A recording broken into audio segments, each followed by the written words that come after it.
स्थितः स कमलोद्भवः तव हि नाभिपङ्केरुहे कुतस्विदितमम्बुधौ उदितमित्यनालोकय तदीक्षणकुतूहलात् प्रतिदिशं विवृत्ताननः चतुर्वदनदामगात् विकसदष्टदृष्ट्यम्बुजा महार्णवविघूर्णितं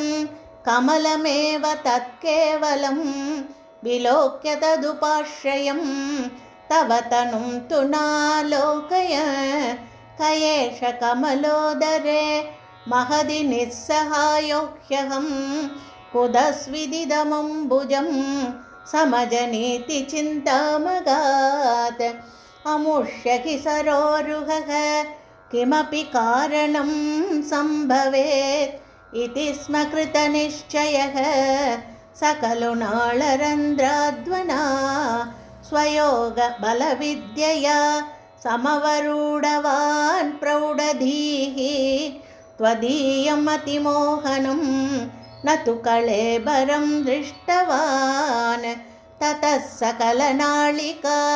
विवरमार्गगो मार्गयन्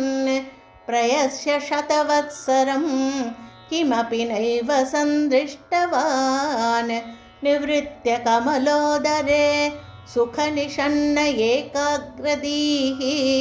समाधिबलमादधे भवदनुग्रहैकाग्रही शतेन परिवत्सरैः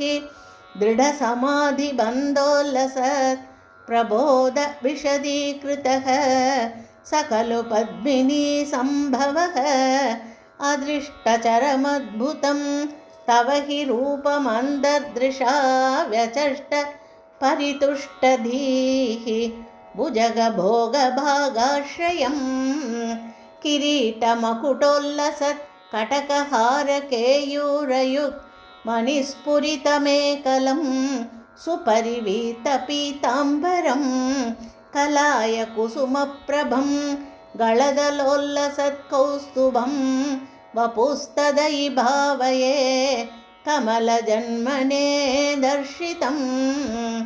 श्रुतिप्रकरदर्शितप्रचुरवैभव श्रीपते